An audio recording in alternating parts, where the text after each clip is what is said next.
So Lee and I have been messing around with the little model here, and ultimately what we decided is the three will work. All right, I've built exactly none of these. So this is my first time. I'm a DIYer, so I'm not expecting perfection, but I've fiddled around with this enough to figure out exactly what I need to do. One, I can't build them up in the air in situ. I've got to build them down low where I can do this, figure out what is the balance of the board, because I'm using gravity to hold everything together, and if a board has a warp or a log has a bend, the gravity's different, right, on that particular one. So also, I'm figuring out lengths, distances, what I need as far as that goes. And lastly, I figured out how I'm going to assemble it. I'm going to do both end pieces properly, this part and that part, and then I'll bridge the middle together, but I'll have the end pieces assembled and ready to go. So they'll just slip in and lock in, and that way I'm not doing one piece at a time, which twists it and makes it falls apart. Not only do I have to gather the materials, but then I have to prep them. So the cedar, I need to at least get the bark off of it so that bark beetles don't get in it. It doesn't hold moisture under the bark. So I'm using a kukiri or a hatchet to do this. I also, on the bigger logs, I use a wire wheel and I work on it and get it really good. Again, this, I'm not trying to win the world with this thing. I'm just trying to do an analog with my roof. So, but it takes a long time to strip the bark off a log. I make it look easy in this stop motion, but it was like most of the morning, 4 hours to strip 10 plus logs. And I started with logs that already had a little, the bark was already gone. As I said, I was cutting these out of the scrap pile, if you watched the first video. So I was taking them off the fire line just to get them out so I don't have all of that extra fuel for a fire. But in addition, these are fine for what I'm doing here. But as you look at here, these are pretty crooked. And get better, straighter logs if you're doing this for real. Spend some time. I didn't. I just went straight in, and but here I am taking them, still cleaning them up as I go whenever I see something. But here I am putting it together in rough, just a dry fit to make sure it all comes together. I haven't cut the notches on it yet. The other thing I'm doing with the old logs is I want to make sure that I can use some kind of a deoxifier and pull that gray off of the cedar and put it back the way it was to make it beautiful. So once I get done here with all of this, I'm going to hit it with a deoxifier, and then I'll use linseed oil on it or some such thing just to preserve it outside, and hit it with some boric acid. Borax is what I use. All of that together should keep this thing lasting a long time. But the bridge is already coming together. It doesn't look too bad. In retrospect, I wish that I would have done even a better job. Note to self. Okay, so you're going to have to machine these more accurately than I did. I didn't pull a tape. I eyeballed. They're not bad. But the most important part is the notches in the end all lining up together with the cross piece, and I'm not sure I'm going to accomplish that. The other thing I have here, I've been fiddling around with these in the open. I have these stainless steel zip ties, and that's what I'm going to use to zip tie these together and build it while I go. So let's start right off from the reel. I'm going to go ahead and build this end piece and that end piece, and then work my way in. I'm also going to measure in the middles here, so I end up with some consistency on the bridge, as I go. So, and then I pick logs that are similar on each side, so there's a balance. So without further ado, let me go ahead and do all that. I like that. And we'll do the same thing over there on that end. I'm going to go ahead and start zip tying. Once I get this all up, then I'll put some fasteners in it. But for now, this is the way that I'm going to build it.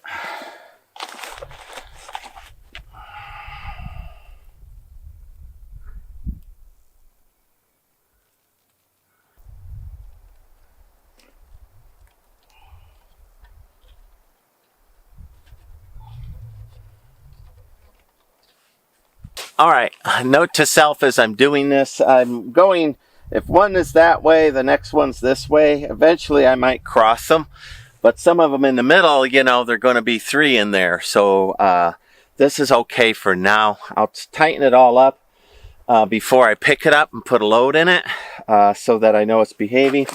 Of course, this thing is just a little pistol, right? I put the thing in there and tighten it. Pull that tight for me. Pistol zip ties is exactly the right way to put this together. On the ground, up in the sky, I would think I would still use ratchet straps and really make sure that they're tight. In addition, the end pieces, I realized after doing all this, you could screw them all together, provided you don't make a mistake, within the notches and get them bolted up, put in some lag bolts. You can really do a lot of the work on the ground, and that's what I'll do. I'll build them on top of the connexes on each side. I'll work towards the middle. I'll have the stairs that will have some supports coming off of it, and I'll tie it all together that way. All right, I double checked. I like what I did there. I'm gonna cross 2 zip ties and tighten it all down in the faith that that's the right thing to do. I don't know, but it feels right. Then I can work on the middle section, cutting the notches in, getting it all around, and then I'll do a final assembly.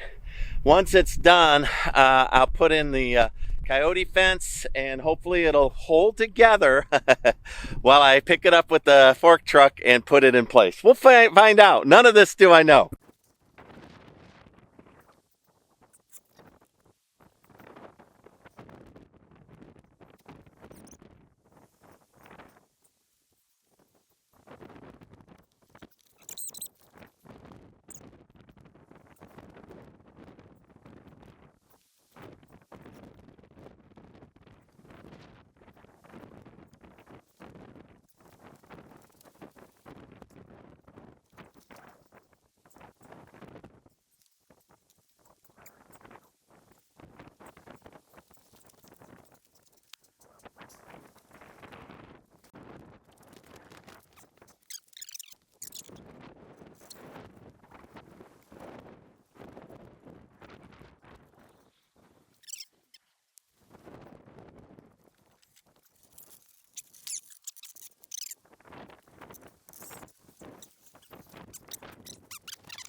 Lunchtime.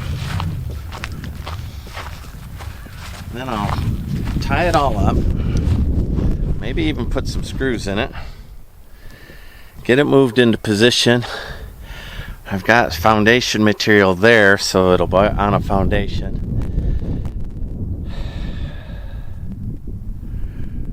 Then I'll skin it with coyote fence. You know, wherever it's leaning a little bit, I'll put the high ends of the log on that end. Try to make it all even. Then I'll cover it with pumice stone. And then I'll put concrete on it. Half of it will be perlite and the other half will be styrofoam. Well, that turned out better than I expected. Alright, if I would have gone with longer limbs or moved that out, it would have been less of an angle. I debated it, still debating it. There's some things that I would have changed, and commercially I would have used exactly the same size timber and it would have been straight. So buying post there would have been much better than logging. I'm going to load this up right here with a couple of 100 pounds of cement from back there. Just stack them up, just get a load on it, drill, start anchoring it all up. I'm going to call that good enough. It's 141 from there to there, and it's only 100 between there, so I've got 20 inches on each side to rest, as well as build a foundation. Let's get that done.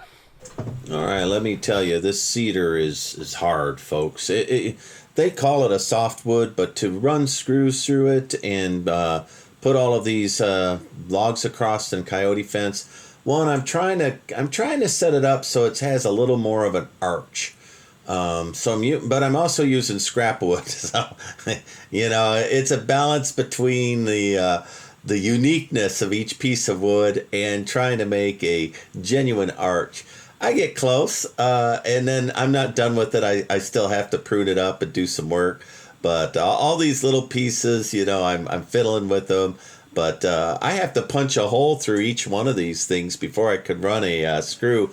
Eventually, I ran out of all of my lag bolts and all of my construction grade fasteners. And I wouldn't put this thing together above me as a roof member without some lag bolts through it and really spending a few minutes. So there you see, those might be 80-pound bags a piece. I don't know. They're heavy. So either I have 240 on there or they're 60-pound bags and I have 180.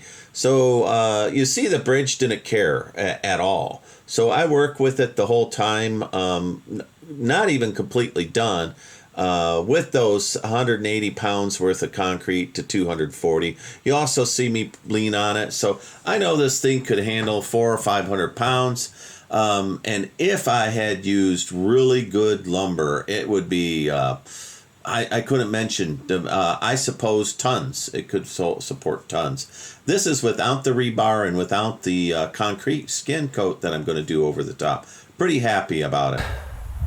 All right, so there's a storm coming up and could drop 1 trillion gallons. I don't know, 1 trillion gallons. But the bridge isn't quite ready. So what I'm going to do is I'm going to real quick, I put those up. They feel like they're 60 pounds a piece. So that's 180 pounds that I had preloaded on that thing. No problem at all. I weigh 220 or so, 240, somewhere in that ballpark. So anyway, I think that I can walk across this bridge. Yeah, I would say yes. Now that bridge will be overtopped with some rebar and concrete, and so I'm expecting even once the cedar rots out in 100 years, that bridge will still be there if somebody wants it. But the real purpose of the bridge, of course, is a lesser prototype of what the roof is. And I've made enough mistakes on this bridge that I feel comfortable. I saved premium lumber for the roof, right? And here I am just using whatever I find, little odds and ends, scraps. So also I should have started level. If you build a bridge like this, make sure that the foundation that you're starting with is level. I thought I could adjust it up and, pitch it, and the twist wouldn't matter. It matters. So that's one mistake that I made. A lot of this lumber that I'm harvesting, I don't want to use the good lumber on it. So I'm harvesting trees that have already pushed down, which is never a good idea. You should always get the trees that are standing up. And not get something that already has a little wood rot or mushrooms or things going in there. You should just throw that aside. I didn't. Worst case, nevertheless, this bridge is worst case scenario. I learned a lot. I learned that, starting with more dimensionally good logs, no twist, no weirdness, no knots, cutting them in the right length and distances, keeping it all exact will give me the perfect bridge, as opposed to this, which has a little twist to it, a little character. But the storm coming up means that I need to stop doing what I'm doing, which is just filling in the things. I'm going to ratchet strap it from bottom to bottom so that I can simulate gravity. And then I'm going to pick it up by the tractor and I'm going to put it into place. So what I need to do is take that 180 pounds of bags and make a foundation for the bridge. I've already done it on that side. I'm going to do it on this side now. And then I'm going to get my tractor and set the bridge in place. And then I'll finish it up at my leisure, right? But I need it there because once the rain falls in this thing, it'll be too muddy, too slippery. I put a tractor in, I'll never get it out. So I'm going to put it in right now.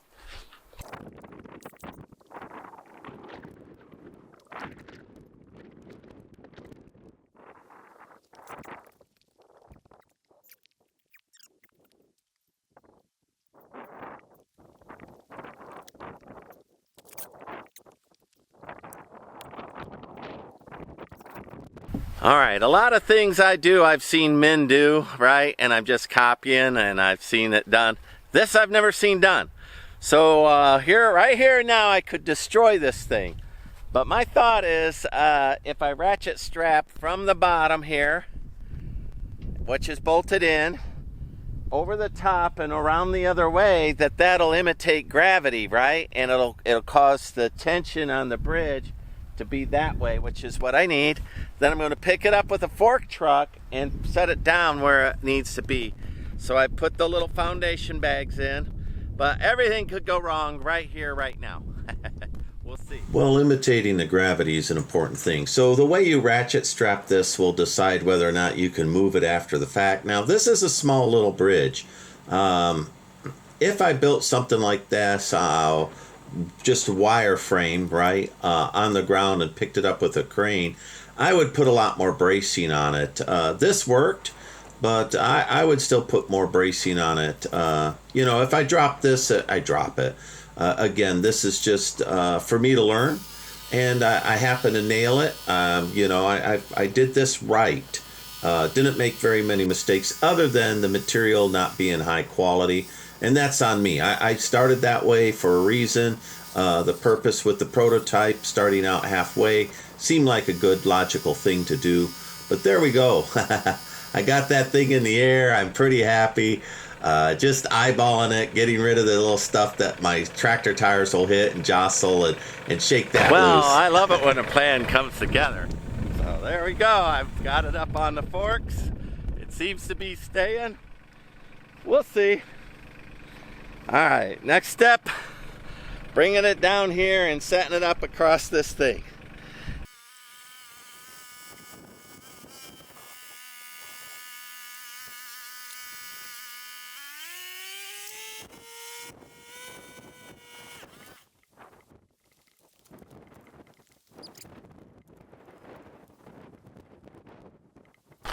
All right, well,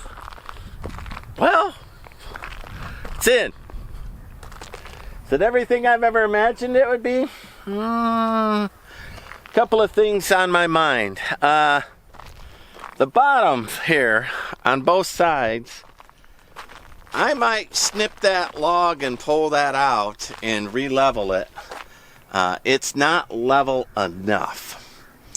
And so I'm going to tinker with it, either with some blocks or something. Now eventually it'll get poured, from rebar will get in there, it'll get anchored, the bottom will get wrapped around with earth bag so that it looks good. I don't know, like a C- is the score I'd give myself. You know, I was doing worst case scenario. Maybe I should have tightened it up a little, just a little, but you saw that I climbed up on there. Now it's not wedged in on either end, so you know, if I tip it, it'll tip, so because it's not anchored to the ground. So I didn't go all the way up, but you saw I had my two full 240 on there. It didn't care. I could have put 500 pounds, I could put 1,000 pounds on it. I could tell structurally, even though they're not very big posts that I used, that design is top notch. So now I'll finish skirting it with logs. I'll put in safety rails up on it for me. I'll pour concrete over the top of it so I have a little arch. And we'll see. Maybe it'll last 1,000 years. I'm going to go again with the pumice stone, about an inch and a half on that. 3 inches of concrete. Lightweight concrete. So half of it will be perlite, half of it will be styrofoam, mixed in to whatever mixture I find online. I don't remember off the top of my head. None of this have I done before. And the reason why I'm doing this bridge, as I've mentioned several times, many times, is because I'm thinking of doing something similar with half the roof. Now I'll be more polished, you know, the logs will be clean, it'll be coated, I won't be recycling old timber, you know, etc., etc. But I still have to make sure that mechanically that I'm satisfied that this thing's safe as a roof span between two reciprocal ceilings. And how long that'll be, I don't know. But anyway, I'll put in a roof span in there, and it'll all be beautiful. So, but here we go. It's in. You see the storm clouds behind me? I mean, it could drop 20 inches today. I don't know. Or not at all. It could blow over. So anyway, but it's there. So now when the rain comes, I won't get washed away. I have to level it, make this thing look good. I'm going to stop the video here. It's going to be more than an hour fiddling around. I'm satisfied with this thing. I really am. So like, subscribe, follow me along. Bye.